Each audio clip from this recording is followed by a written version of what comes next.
अस्सलाम वालेकुम। Welcome to my YouTube channel learning with. आज हम जनरल साइंस CSE 101 का लेक्चर नंबर 28 पढ़ेंगे। लेक्चर नंबर 28 केमिस्ट्री के पोर्शन का ये लास्ट चैप्टर है, एसिड्स और बेसिस पे। अब चलते हैं। एसिड्स और बेसिस के कुछ कॉन्सेप्ट्स हैं, डिफरेंट साइंटिस्ट के डिफरेंट कॉन्सेप्ट हैं। हर कॉन्सेप्ट को हम इंडिविजुअली पढ़ेंगे। फिर एसिड्स और बेसिस की हम प्रॉपर्टीज वगैरह पढ़ेंगे। सबसे पहले आर्हीनियस एक साइंटिस्ट था। उसका क्या कॉन्सेप्ट है, एसिड क्या होता है और बेस क्या होता है, उसके according to the Arrhenius theory an acid is a substance which produce H positive ions when dissolve in water. Example HCl HNO3। यानी पानी में जब मिक्सअप करें, वो हल हो जाए, तो वो अपना जो H पॉजिटिव आयन है वो प्रोड्यूस करे। जैसे कि HCl को एक्वस सोल्यूशन में वो क्या होता है, क्लोरीन का आयन क्लोराइड आयन की फॉर्म में अलग हो जाता है, Cl नेगेटिव। और हाइड्रोजन का H पॉजिटिव, यहाँ पे ये प्लस नीचे नहीं आना, ये सुपरस्क्रिप्ट है, जैसे कि Cl नेगेटिव की तरह इस तरह से आएगा। According to this theory, a base is a substance which produces OH negative when dissolved in water. Examples include NaOH and KOH। यानी जिस तरह वो H पॉजिटिव देता है, ये OH नेगेटिव देगा। जैसे कि NaOH पानी में जब डिसॉल्व होता है, सोडियम पॉजिटिव आयन और OH नेगेटिव आयन इस तरह बन जाए। When an acid and a base react, they cancel each other। ये क्या करते हैं, एक दूसरे को इफेक्ट को कैंसिल आउट करते हैं। और जैसे ये देखें, ये H और ये OH मिलके क्या बनाएंगे, पानी H2O। और ये मिलके क्या बनाएंगे, NaCl, जो कि साल्ट। तो जब भी एक एसिड और बेस का रिएक्शन है, ये एक दूसरे के इफेक्ट को कैंसिल करते हैं, लेकिन उसके लिए उनकी अमाउंट सेम होनी चाहिए।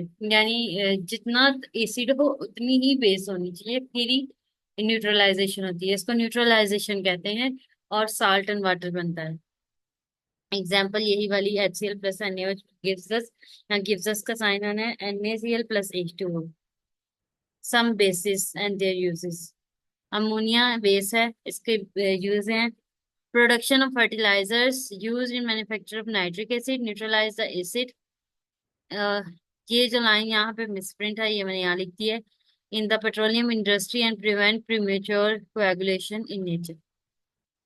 तो ये इसका अमोनिया का है। एल्यूमिनियम हाइड्रोक्साइड का क्या है, manufacture other aluminium compound and to make gastric medicine. Calcium hydroxide to make cement lime water neutralise acidity of soil and application of sewage system. जितने भी बेसिस होती हैं वो एसिड्स को न्यूट्रलाइज करने के लिए भी यूज होती हैं। Sodium hydroxide use in manufacturing of soaps detergent and cleaners. क्योंकि जित बेसिस होती हैं सोपी टच होती हैं, तो कुछ बेसिस साबुन के तौर पर भी इस्तेमाल होती हैं। अब लोरी ब्रोनस्टेड का, दो साइंटिस्ट थे, लोरी एंड ब्रोनस्टेड। इन्होंने जिस टाइम पे दिया था एसिड बेस का कॉन्सेप्ट, वो तकरीबन एक दूसरे से रिजेम्बल करता था, इसलिए दोनों के कॉन्सेप्ट को मिला के एक कॉन्सेप्ट दिया जाता है। According to Lowry Bronsted concept, an acid is a proton donor, proton देता है ये। And a base is a proton acceptor, base क्या होता है, उस प्रोटॉन को एक्सेप्ट करता है। When acid base reaction occurs, another set of acid base is formed. They are called conjugate acids and bases.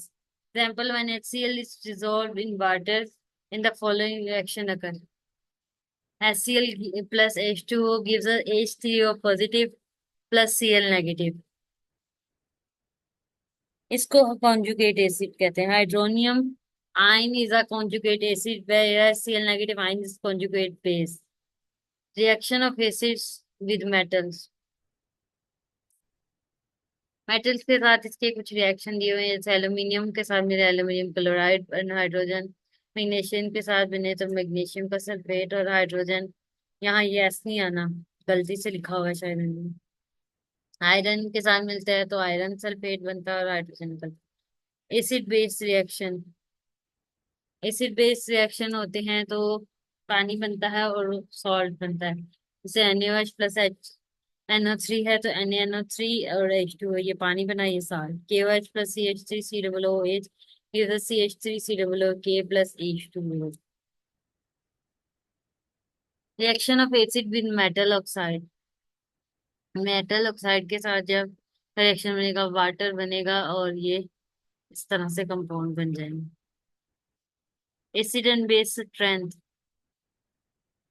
कि उसकी स्ट्रेंथ कितनी है, कितना पावरफुल एसिड है या कितना पावरफुल बेस है, वो किस चीजों पे डिपेंड करता है, वो अब हम पढ़ेंगे। According to Arrhenius definition, an acid furnishes H positive ion and base furnishes OH negative ions in the aqueous solution, यानी जब पानी में हल करते हैं तो H positive और OH negative ions बनते हैं corresponding to acid and base respectively. For example, वही एग्जाम्पल यहाँ दोबारा रिपीट की गई है कि HCl जब पानी में डलता है पॉजिटिव और क्लोरीन का नेगेटिव आयन, NaOH डलता है तो Na पॉजिटिव और OH negative. However, all acids and all bases are not equally strong, क्योंकि कुछ ज्यादा स्ट्रॉन्ग होते हैं कुछ कम स्ट्रॉन्ग होते हैं। The strength of an acid or a base is estimated by a number of parameters। कौन कौन से होते हैं? Degree of dissociation, percentage degree of dissociation and dissociation constant, इन पे ये डिपेंड करते हैं। अब वन बाय वन हम इन चीजों को पढ़ेंगे। सबसे पहले degree of dissociation. It tells us how fast an acid or base undergo dissociation of ionization when they are put in water। यानी जब पानी में हम इनको हल करते हैं तो कितनी जल्दी उसके अंदर हल हो जाते हैं, डिसॉल्व हो जाते हैं। Degree of dissociation is the ratio of number of moles और molecule dissociated and the total number of mole और मॉलिक्यूल इनिशियली टेकन, यानी कितने हमने लिए और कितने वो डिसोसिएट होंगे। Thus degree of dissociation is equal to number of moles dissociated over total number of moles taken। The higher the degree of dissociation of an acid or a base, the stronger they are। The maximum value of degree of dissociation is 1। यानी सबसे ज्यादा बड़ी value इसकी 1 है, और जितने हम जल्दी ये हल हो जाएगा, जितनी ज्यादा इसकी ये आवाज 1 के करीब या 1 आंसर होगा, उतना ही ज्यादा स्ट्रॉन्ग होगा वो। आगे है percentage degree of dissociation. Percent degree of dissociation is obtained by multiplying the degree of dissociation by 100। तो जिनका आंसर 1 है डिसोसिएशन का, यानी डिग्री ऑफ डिसोसिएशन का, वो 100% आएगा। और जिन जो डाइल्यूट होंगे, जो कह लें बहुत स्ट्रॉन्ग नहीं होंगे, उनका आंसर लेस देन 100% आ जाएगा। Strong acid and bases are almost 100% dissociated in water, while weak acid and bases are not 100% dissociated। Example दी हुई है, HCl, HNO3, NaOH and KOH are almost 100% dissociated in dilute water solution, while CH3 COOH is only 1.4%, यानी बहुत ही ये weak acid है, just 1.4% ये dissolve होता है water में। And NH4OH is again 1.4% dissociated. आगे dissociated dissociation constant Ka and Kb। यहाँ A और जो B है इस सबस्क्रिप्ट में आने, A फॉर एसिड है और B फॉर बेस है, यानी K जो है वो डिसोसिएशन कांस्टेंट है। According to Lori-Bronsted concept, an acid is a proton donor। Thus, in general, an acid HA, यहाँ A कोई भी acid है, forms the following equilibrium in water: HA plus H2O, reversible reaction A negative plus H3O positive। The equilibrium constant expression for this reaction is, ऊपर होते हैं products, नीचे होते हैं reactants, और स्क्वायर ब्रैकेट में लिखना होता है। तो वो हमने केसी जो है वो ये लिख लिया। Matter is present in large amounts, so its concentration is almost constant। Thus, the product Kc H2 is also constant and known as the dissociation constant of an acid, and is given by the simple Ka। K is equal to A negative, H positive, or H। Strong acids such as HCl, HNO3 have very large value of dissociation constant, while weak acid have very small value of Ka। For example, यहाँ पे example दी हुई है, कुछ values इनकी यहाँ पे ये given है। According to Lowry Bronsted concept, a base is a proton acceptor। Thus, in general, a base reacts with water as follows: B plus H2O gives us BH positive plus OH negative।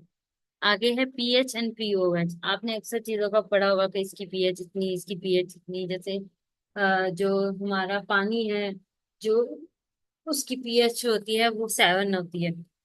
अब pH जितनी कम होगी वो उतना अच्छा acid होगा। जैसे किसी की पीएच अगर 1 है तो वो बहुत स्ट्रॉन्ग जो एसिड है। और पीएच जितनी ज्यादा होगी वो उतना, हाँ, बेसिक साइड पे जाएगा। जैसे कि 7 जो है वो न्यूट्रल होता है, 8 और ऑनवर्ड जो होता है वो बेसिक्स में चला जाता है। इसी तरह पीओएच की बात करें तो जितना पीओएच ज्यादा होगा, जैसे 1 है, और सॉरी कम होगा, उतना वो बेसिक है, और जितना ज्यादा होगा वो उतना एसिड है।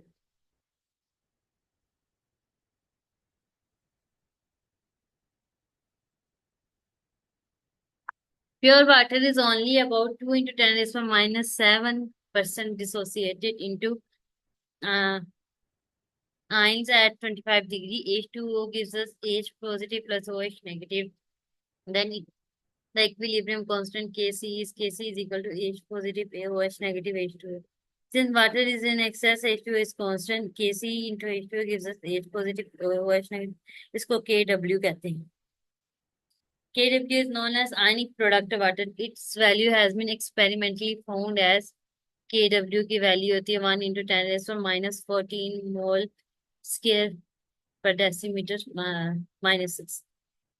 In pure water, H positive is equal to OH negative is equal to 10 raised to -7 mole per decimeter cube होता है। Thus, the H positive ion concentration in solution can range from more than 10 mole per decimeter cube to the less than 1 into 10 raised to -15 mole per decimeter cube. The pH scale was devised as a convenient way of expressing such a wide range of concentration. The pH is defined as follows. The pH of solution is negative logarithm to the base 10 of the hydrogen ion concentration. Mathematically, pH is equal to minus log 10 H positive. In the concept of pH was proposed in 1909 by Danish chemist Sorensen. In the same way, we can calculate pOH. So, negative log of OH negative. pH is equal to pKa plus log A negative over AJ. ये table बनाया हुआ है। More acidic और neutral होता है 7। ये जो वो मैं आपको पहले बात कर चुकी हूँ कि जितना हम पीएच कम होती है जितनी, उतना वो एसिड होता है। जैसे 1 2 3 ये एसिड करेक्ट है, 7 पे न्यूट्रल होता है, और 8 से अबव जो है वो एसिडिक होता है। इसी तरह पीओएच जो है वो 1 पे एसिडिक होगा, और जैसे जैसे 7 तक न्यूट्रल, और उसके बाद 7 पे न्यूट्रल और बाद में acidic. pH of a neutral solution is 7. The pH of acid is less than 7, while that of base is higher than 7. ये आगे एग्जांपल दी हुई है।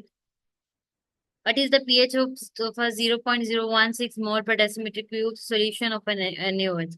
इसकी pH पता है। NaOH is a strong base and dissociate almost 100% to form OH negative, and thus OH negative is equal to NaOH concentration, तो 0.016 मोल पर decimetre cube यहाँ पे। तो माइनस लॉग और इधर ये वैल्यू, इसका कैलकुलेट करेंगे, आंसर 1.8। हमें पता है पीएच और पीओएच इज इक्वल टू 14 है। पीएच यहाँ से जैसे 1.8 को माइनस करें तो 12.2 आ गई, यानी बहुत स्ट्रॉन्ग बेस है ये। आगे मेजरमेंट ऑफ पीएच। तो कुछ मटेरियल्स होते हैं जिससे, मतलब एक सोल्यूशन दिया हुआ है, हमें नहीं पता कि वो एसिडिक है या बेसिक है, तो कुछ इंडिकेटर्स या पीएच मीटर्स होते हैं जिससे हम मेजर करते हैं। जैसे आपने मैट्रिक में शायद फिनोल्फ्थालीन वगैरह यूज किया होगा कि वो डिफरेंट कलर्स देता है एसिड और बेस में, तो हम उससे चेक कर लेते हैं। The pH of a solution can be determined by two general method. Number 1 indicator, number 2 pH meters. Indicators. Indicators are chemical compounds which change color with pH and thus give an approximate value of pH of a given solution. There are number of indicators. A special indicator is the universal indicator, which is the mixture of several indicators that has been several color changes over a wide range of pH. pH meters. A pH meter is an electrical instrument that employs two electrodes to measure the potential difference between the solution to be tested and standard solution of non pH. यानी इसमें दो electrodes होते हैं और उस पे potential difference के जरिए वो जो सोल्यूशन जो होता है ना उसका पोटेंशियल डिफरेंस मेजर करके टेस्ट करके बताता है कि इसकी पीएच कितनी है. This potential difference is related to the pH of the solution being tested. The pH is read directly from dial of the instrument. आगे कॉमन इंडिकेटर्स कौन कौन से हैं? Common indicators. To determine the end point in an acid-base titration or to determine the pH of a solution, various compounds are used that are called indicators. Broadly speaking, an indicator is any compound which changes color with a change in the pH. Any pH change हो तो वो अपना color change करे. An acid-base indicator is a weak acid or base whose color is different from that of its conjugate base or acid. Take the example of phenolphthalein. You know, colourless phenolphthalein जब डलती है acid में तो अपना colour change कर देती है red. जैसे इधर रेड कॉन्जुगेट बेस का. ये कुछ इंडिकेटर्स इधर टेबल में दिए हुए हैं. मिथाइल ऑरेंज इस रेंज में ऑरेंज से येलो हो जाता है. ब्रोमोफिनॉल ब्लू जो है इस रेंज में पीएच की येलो टू ब्लू हो जाता है. मिथाइल रेड जो है वो red to yellow. Phenolphthalein colourless to red. ये रेंजेस दी हुई हैं इसके अंदर. ये अपना बता दें. A paper strip imprinted with a universal indicator is often used. Lab में अक्सर स्ट्रिप्स भी होती हैं जिसपे को डाल के हम pH चेक करते हैं. This is known as pH paper. When a part of the strip is dipped in a solution, the paper shows a color from the pH from which the pH can be judged. और उसके साथ एक sheet दी होती है colours की कि इस colour पे ये पीएच, इस कलर पे ये पीएच, इस कलर पे ये पीएच. उसके जरिए हम देख के बता देते हैं कि कौन से कलर के अकॉर्डिंग के ये एसिड है या बेस है. और एसिड है तो कितना स्ट्रोंगर है. न्यूट्रलाइजेशन. मैं जब भी एसिड और बेस का मुनासिब मतलब जितना एसिड है तकरीबन उतनी ही बेस या हो तो इक्वल प्रोपोर्शन हो तो फिर न्यूट्रलाइजेशन होती है और साल्ट एंड वाटर बनता है. When an acidic solution is added to a basic solution in the right proportion, the properties of each are lost and a salt and water form. This process is called neutralization. The reaction between an acid and a base that forms a salt and water is called neutralization. For example, ये ऊपर वाली मिसाल यहाँ दोबारा दी हुई है. HCl plus H plus NaOH gives us NaCl plus H2O. और एक और मिसाल दी हुई है HNO3 plus NaOH gives us NaNO3 plus H2. आगे चलते हैं. Buffer and buffer solution. Normally, solution change their pH when an acid or a base is added to them. यानी कोई भी solution है उसका कलर solution जो है उसमें हमने एसिड और बेस डाला तो उसका क्या हुआ कलर चेंज होगा. oh sorry pH change होगा. For example, pure water when kept open changes its pH from neutral to acidic due to absorption of carbon dioxide. तो क्या बनता है कार्बोनिक एसिड बनता है. Form air forming carbonic acid. However, there are certain solutions which tend to maintain their pH. These are known as buffers or buffer solution. यानी उसकी pH को वो मेंटेन रखने की कोशिश करते हैं. A buffer solution is a solution which undergoes only a slight change of pH. यानी उसकी एक रेंज होती है उससे ज्यादा वो उसको चेंज नहीं होने देता. When an acid or base is added to it, a buffer offers resistance against any change in its pH. Most commonly, a buffer solution is a solution of a weak acid and a salt of it, or a buffer solution is a solution of weak base and a salt of it. For example, a solution of acetic acid and sodium acetate forms a buffer CH3COOH plus CH3COONA. यानी ये acid है और इसी की ही corresponding salt है. And a solution of ammonium hydroxide and ammonium chloride forms a buffer NH4OH plus NH4Cl solution. Buffer maintain their pH upon addition of acid or base by shifting equilibrium position. Buffer play a very important role in many chemical and biological processes. For example, the control of pH is very important in the treatment of sewage and electroplating in the manufacturing of photographic material. Maintaining a constant pH is essential for many metabolic processes. The pH of blood has to be close to 7.4 and the pH of saliva is close to 6.8. तो वो maintain करने के लिए किसी भी solution की हम buffer solution use करते हैं।